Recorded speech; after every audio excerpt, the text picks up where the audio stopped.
Monsieur le Premier ministre, depuis le début de l'épidémie, les sénateurs ont eu la sagesse de ne pas entraver sans motif votre action. Mais cette sagesse n'oblige pas au silence. Vous avez fait des soignants des héros nationaux, vous avez justifié vos décisions par des avis scientifiques, mais ne soyons pas dupes. La parole des médecins a été muselée par la doctrine administrative. Les médecins ont été transformés en agents d'État et la médecine libérale en médecine officielle. Le 25 mars dernier, vous avez signé un décret qui a tué la liberté de prescrire. Vous avez imposé des protocoles de soins et vous en avez méprisé d'autres. Pour cela, vous avez invoqué l'absence d'essais cliniques convaincants face à des médecins de renom. Alors, examinons votre vision d'un essai clinique convaincant. Je veux parler de Discovery, lancé le 22 mars dernier. La seule chose que Discovery aura permis de découvrir, c'est l'ampleur d'un fiasco. Sur 3200 patients européens attendus, il s'en est péniblement recruté 800 en France et un seul au Luxembourg. C'est en effet totalement convaincant.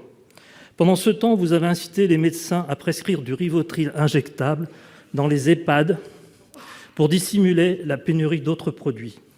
Tout médecin, et j'en suis, sait ce que cela signifie. Monsieur le Premier ministre, vous avez contraint les médecins à violer leur serment d'Hippocrate par respect pour les 27 000 victimes de l'épidémie. Quand allez-vous rendre aux soignants leur liberté de prescrire et redonner sa dignité à la médecine en abrogeant le décret du 25 mars ? Pour vous répondre, la parole est à Madame la secrétaire d'État auprès du ministre des Solidarités et de la Santé, Madame Dubos. Vous avez la parole, Madame la ministre. Monsieur le Président, Mesdames et Messieurs les sénateurs, Monsieur le sénateur. Depuis le début de cette crise sanitaire sans précédent, l'État a toujours été aux côtés des professionnels de santé et peut-être encore plus auprès des médecins pour mener à bien la bataille contre la Covid-19. Mais chacun sait ce que nous devons aux professionnels de santé, tant en cabinet de ville que dans les hôpitaux publics et privés. Et ce n'est pas en opposant le public, le privé, les médecins, les infirmiers que nous avons pu trouver une solution, c'est bien en travaillant ensemble et tous ensemble que nous avons pu trouver cette solution. Vous évoquez la question de la prescription, sous-entendu la question de la chloroquine. Peut-être permettez-moi de dire que plus de 800 essais cliniques sont en cours pour évaluer des dizaines de traitements contre le Covid-19.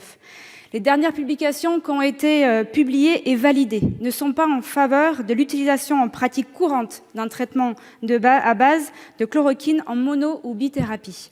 Les études continuent sur l'ensemble du territoire national, dont nous aurons des réponses issues d'études françaises. Oui, aussi, les études françaises sont bien présentes, là aussi, où les études internationales sont également présentes. La médecine moderne s'est construite sur ce que les médecins appellent la médecine basée sur les preuves, en opposition à une médecine empirique basée sur uniquement les intuitions. Tâchons de rester sur ces fondements qui sont, à mon avis, et qui ont fait le progrès de la science. Je vous remercie. Monsieur Houpert. Madame la secrétaire d'État, ma question s'adressait à Monsieur le Premier ministre. Vous avez parlé de la chloroquine. Je vous dirais simplement que le pire, ce n'est pas de ne pas savoir, c'est de ne pas vouloir savoir. Monsieur le Premier ministre avait demandé dans son discours de l'humilité. Moi, je vous demande, Madame la secrétaire d'État, de l'humanité.